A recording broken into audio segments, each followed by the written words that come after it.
Deserves to be. Before we begin Prime Minister's questions, I'm sure the whole House would like to join me in welcoming back our colleague, our friend, an inspirational honourable member for South Thanet. Craig, it's so good to have you back amongst us. You are the man of the moment, and I met your daughter, who is going to be the daughter of the month with her birthday tomorrow. So can I say to you and your family, it is an inspiration to people in this country who've suffered with sepsis. You have shown us the way forward. Thank you for everything.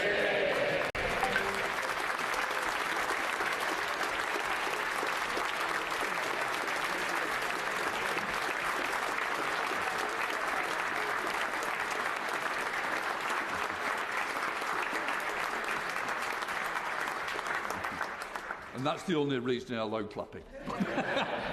Can also, just to mention, we've got the Speaker of the Icelandic Parliament with us today and the Premier of the Cayman Islands.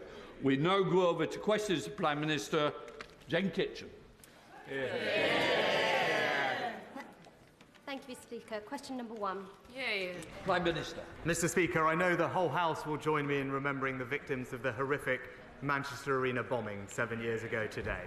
Our thoughts are with them and their families. And I'd like to pay tribute to Figen Murray, who joins us in the gallery for her courage and her bravery of her campaigning in her son Martin's memory, and I look forward to meeting her later today too.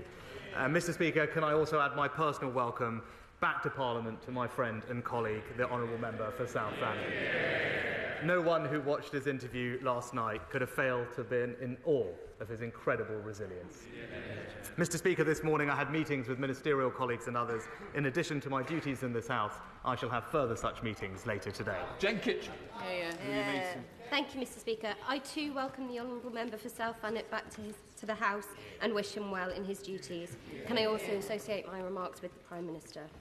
The Association of Dental Groups in their May 2022 report identified my constituency, Wellingborough, as one of England's dental deserts. I welcomed the Prime Minister's grand scheme to send dental vans to constituencies like mine.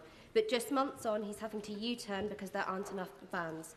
Why can't the Minister address this issue seriously? Prime Minister. Well, Mr. Speaker, that's not right. Actually, thanks to our dental recovery plan, we're delivering 2.5 million more dental appointments. There's a new patient premium, new provision for remote communities, and actually, we know that the plan is now delivering because since it was announced in January, over 500 more dental practices are now accepting new patients. And I'd also just point out to the Honourable Lady that compared to the party opposite's plan, what we are doing is producing more than twice the number of extra appointments to get people the treatment they need. Elliot Colburn. Thank you, Mr. Speaker. Today's news on inflation is not just good news for consumers in Carshalton and Wallington, but also for capital projects like the investment into St Helier Hospital and to build a second hospital in my constituency, protecting A&E and maternity locally. Given that good news on the economy, will the Prime Minister recommit today to working with the NHS in my area to build that second hospital, improve St Helier Hospital, and agree that you can only underpin a strong NHS with a strong economy? Prime Minister. Well, Mr. Speaker, we are investing in better healthcare right across our country, and I'm delighted to see that Epsom and St Helier University NHS Trust was recently allocated over £6 million to upgrade the A&E and will benefit from a new specialist emergency care hospital in Sutton as part of the programme. But as my honourable friend said, that is only possible because of the difficult decisions we have taken to bring inflation back to normal and grow the economy. Today's figures show that the plan is working, Mr. Speaker, and I'm sure the whole House, including perhaps the Leader of the Opposition, will welcome the news that inflation is now back to normal. We now come to the Leader of the Opposition, Keir Starmer. I want to begin by saying a few words to the Honourable Member for Thanet South. Firstly, thank you for meeting me privately this morning with your wife and daughter so I could personally convey my best wishes to all of you. Secondly, on some occasions, and there aren't many, this House genuinely comes together as one, and we do so today to pay tribute to your courage and determination in not only coming through an awful ordeal, but by being here today with us in this chamber. And thirdly, I want to acknowledge your deep sense of service.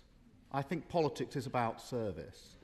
And resuming your duties as an MP, being here today, shows us it's an example for all of us of your deep sense of service, and we thank you for it. Yeah. I also welcome Figan Murray, who is up in the gallery. She lost her son Martin 7 years ago today in the Manchester Arena attacks, and we remember everybody who was lost in that awful attack. She's campaigning for Martin's Law, which we must make a reality as soon as possible. Yeah. Mr. Speaker, the infected blood scandal reflects a profound failure across almost every part of the British state. On Monday in our apologies and yesterday on the question of compensation, this House was united. But too many times we've heard similar sentiments from that dispatch box and from this one. There are many hard yards to go. So does the Prime Minister agree with me that we will only now make real progress if we finally tackle the lack of openness, transparency and candour that Sir Brian Langstaff identified as having prolonged the victims' suffering for decades? Minister. Yes, Mr. Speaker. The inquiry was established to get to the truth and provide answers, and this week's report represented a hugely significant moment for the community. This was an appalling scandal, and I think the whole House is grateful to the diligent work of all those who have supported Sir Brian Langstaff and the inquiry's work. And I also pay tribute to the bravery of every individual who has come forward and told their story in their fight for justice. Their voices have now finally been heard, and I agree with the honourable gentleman. We will listen to them and ensure that nothing like this can ever happen in our country again. Keir Starmer. Thank you, Mr. Speaker. The infected blood scandal is shocking, truly shocking, but it's not unique. The story is familiar. Concerns raised but ignored, reports written but not acted on, victims and their families campaigning for years just to be heard. So I want to focus in, if I may, on the duty of candour, or lack of it, which has been a failing in scandal after scandal, injustice after injustice, from Grenfell to Horizon, Hillsborough, and now infected blood. And I've read the government has called for evidence about the duty of candour in health, but I can't think of a single example where that duty of candour should not apply to all public servants across the board. And I don't think it's possible for any of us to stand at these dispatch boxes and honestly say, never again, unless we address it. So does the Prime Minister agree that the time has now come for the duty of candour to be clearly enshrined in law across the board? Mr. Speaker, I am, of course, aware of the recommendation made by Sir Brian Langstaff in the final report of the inquiry in relation to duties of candour and accountability, and indeed my honourable friend previously introduced the duty of candour into the health service. It is important that the government takes time to fully digest the gravity of the findings of the report. The wrongs which have been committed are devastating and life-altering for so many. Ensuring that nothing like this ever happens again is a priority, and of course we are sympathetic to that and going through the recommendations in detail at the moment before providing a comprehensive response. But of course, given the situation and the gravity of the findings, it's a recommendation that there is an enormous amount of sympathy for. Keir Starmer. Thank you. I understand the Prime Minister wants to look at the recommendations in detail and to come back to them in due course, but we can't look away on this duty of candour. So can I at least ask the Prime Minister to expand the call for evidence on the duty of candour beyond health? We do owe that to the victims of Hillsborough and Horizon, and to work across the House to establish a far-reaching and binding duty of candour just as quickly as possible. Well, Mr. Speaker, I think the honourable gentleman will remember on Monday I said very specifically that the patterns and behaviour that we had seen in this appalling tragedy have been replicated in others, and I mentioned Hillsborough specifically. So I'm very aware that there are structural and behavioural cultural problems that we do need to fix. The duty of candour is something that, as I said, the principle, and there is an enormous amount of support for the principle of and sympathy for. He will understand we are digesting the full contents of the report, but of course we want to right the wrongs of the past and crucially ensure that nothing like this happens ever ever again. The news is out. The general election will apparently be on July the 4th, and Rishi Sunak is expected to confirm that at a 5 p.m. cabinet meeting when it finishes, and so almost certainly we're into a general election rather than a phony election, and probably a countdown to a new Labour government, and we are going to therefore see the inadequacy of the Rwanda plan. No Rwanda flights will take off, and in that, of course, Rishi Sunak has failed in one of his pledges. I cannot cheer loud enough. Inflation is now down to what it was before he took office. A great achievement, I suppose. But nobody feels it. Nobody feels that improvement, because everything else is so run down and so ill-used. And we feel ill-used, don't we? Scandal after scandal. I'll post a thing about Prime Minister's questions shortly, and but a lot of that is dominated by Keir Starmer's call for a law about duty of candour. He's quite right. But a duty of candour is already there. As was pointed out in Prime Minister's questions, a duty of candour is already there, enshrined in the NHS, and that hasn't helped. I know so many doctors, nurses, and people who work for the NHS who have been bullied, harassed, thrown out of their jobs because they have followed the duty of candour and have reported their concerns in the correct way. And they have been bullied and threatened for doing so, because the institution is considered more important than the individual, and defending what has happened is more important than ensuring what will happen. So, looking back to Jeremy Hunt's achievement, I use the term very loosely, in the NHS, to structure a duty of candour around all our public institutions is not going to be efficacious. It's going to be another disaster and another whitewash. We shouldn't be structuring our life on Tom Sawyer's garden fence. We should be structuring our life on what is right, not what puts money into people's pockets, not what is lazy, not what is quick, and not what is simply an illusion.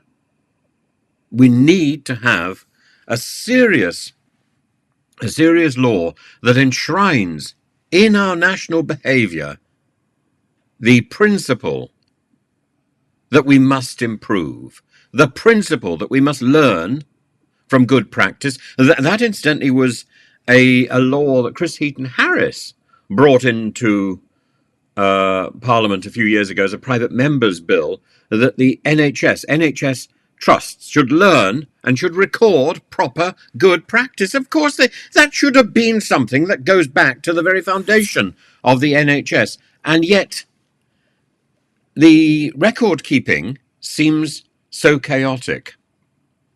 I've told a story many times about how when I was in hospital for cancer, the paperwork which I'd been given was so covered in blood that I think I thought somebody had thrown it out. And so I asked my GP for a copy of that paperwork. And what I got after a month was something completely different, with completely different summaries, based very much on the hindsight of treating me rather than the original diagnosis. It was suffused with deceit. I did actually find the original paperwork so I could compare the two. This isn't honesty. This is dishonesty. This isn't something we can trust. This is something we should fear. Because when you want the paperwork to say what actually happened, and you get something which has been revised and tinkered with and played with, and people have gone into their computers and adjusted the facts of history, we should live in fear. And the NHS has a duty of candour. Let me say, absolutely and fundamentally, the duty of candour brought in by Jeremy Hunt is poppycock. It doesn't work. It doesn't work because there isn't an external body to supervise it. And I'm not talking about some quango like Ofcom. That doesn't work either, by the way. We need something which is genuinely independent, to a body that people can go to and say, this is wrong, it must be fixed. And we need to get rid of the attitude of blame. Because if a duty of candour is to work, then we shouldn't be finger pointing. We should be saying, this is wrong, and it must improve. What we're doing is saying, this is wrong, and that's the person who did it. Oh, that person is too grand. Let's transfer blame, or let's silence the whistleblower. A duty of candour will only work if it's divorced from blame. Blame is part of the criminal activity that takes place and is identified. And there may be a parallel process which involves criminal actions and exposes criminal actions, but that is not the duty of candour. The duty of candour is about making sure our institutions work better in the future than they have in the past, because the people who are working in those institutions are called out for the mistakes that are made, whether this is in the police force, in the NHS, in education, in government. It doesn't matter where it is, or in law. The duty of candour, telling the truth, is paramount. Thank you, Mr. Speaker. In his report, Sir Brian identified individual failures, a number of them, even cover-ups. But alongside that, he also found equally important and harder to reach institutional and cultural failings, including in the NHS. A defensive attitude which refused to acknowledge problems, the silencing of those who raised concerns, and a total failure of leadership when faced with the truth.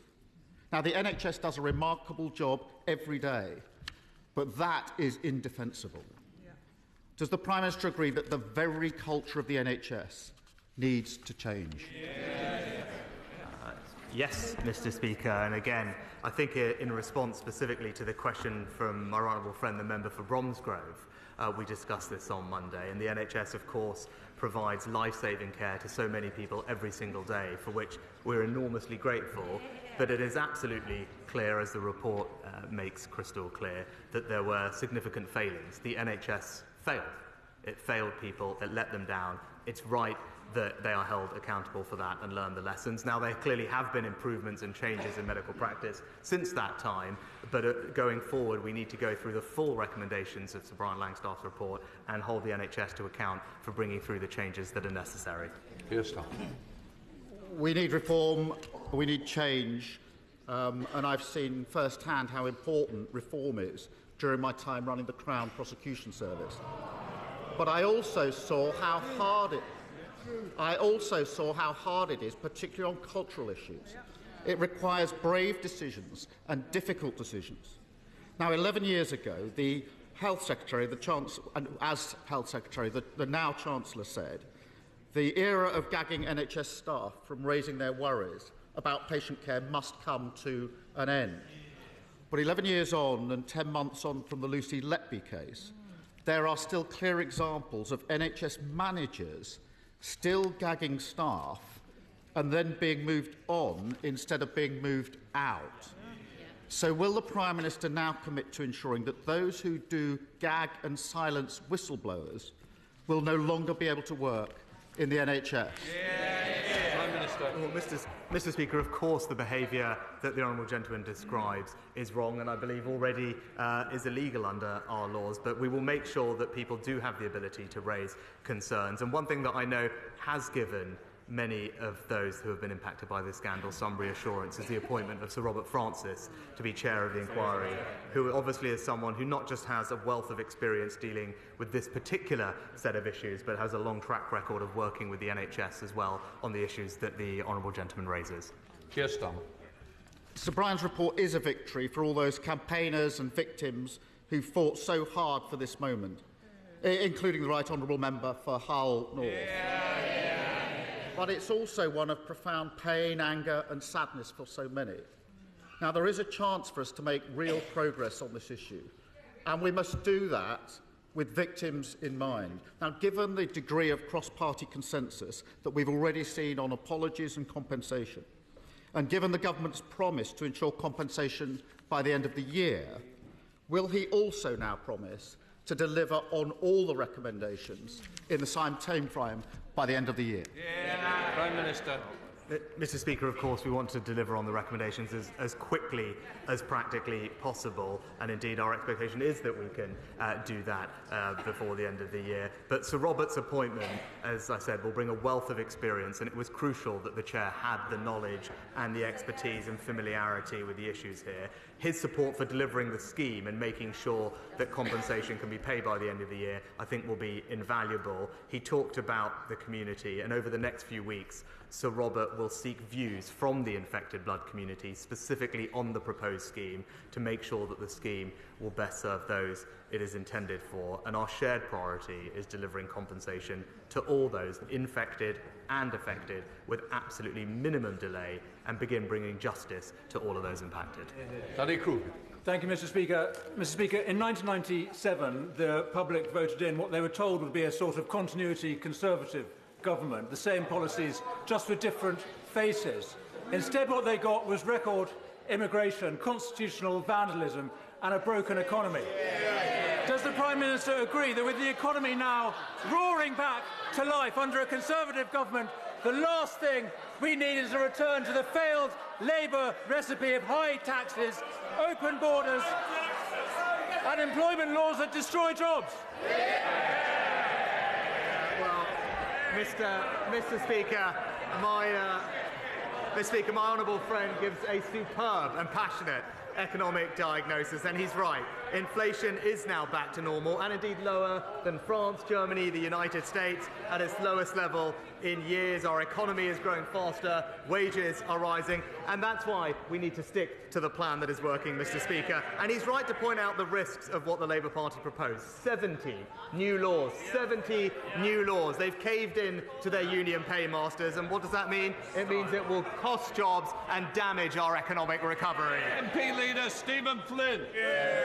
Thank you, Mr. Speaker, and can I begin by also welcoming the member from South Thanet back to the chamber. He is indeed an inspiration to all of us. Mr. Speaker, speculation is rife, so I think the public deserve a clear answer to a simple question. Does the Prime Minister intend to call a summer general election, or is he feared? Well, Mr. Speaker, as I have said repeatedly to him, there is, Mr. Speaker, spoiler alert, there is going to be a general election in the second half of this year, and at that moment the British people will in fact see the truth about the honourable gentleman opposite me, because that will be the choice at the next election, Mr. Speaker. A party that is not able to say to the country what they would do, a party that would put at risk our hard-earned economic stability, or the Conservatives that are delivering a secure future for our United Kingdom. Mr. Speaker, he continues to play games with the public, but whilst he does that, let's get back to some serious matters. Because I was taken aback this week when a former Prime Minister spoke some sense. Alas, it was indeed David Cameron, because what he said was that in relation to graduate route visas, if any restrictions are implemented, it will lead to job losses, it will lead to university closures, it will lead to a reduction in research. And University Scotland's outlines £5 billion of economic value at risk. So can I ask the Prime Minister, does he agree with the Foreign Secretary? The Foreign Secretary also said that the levels of legal migration to this country are too high, Mr. Speaker, and that's what I believe also, which is why it is right that we are taking decisive action to bring the numbers down. And, Mr. Speaker, that plan is working. In the first 3 months of this year, the visas issued are down by 25%, Mr. Speaker. Migration is on its way to being returned to more sustainable levels, and I appreciate that is a point of difference between the Honourable Gentleman's Party and indeed the Labour Party and us. We believe that level of migration needs to come down to more sustainable levels, so we ease the pressure on public services, and everyone who comes to our country must indeed contribute economically. That's the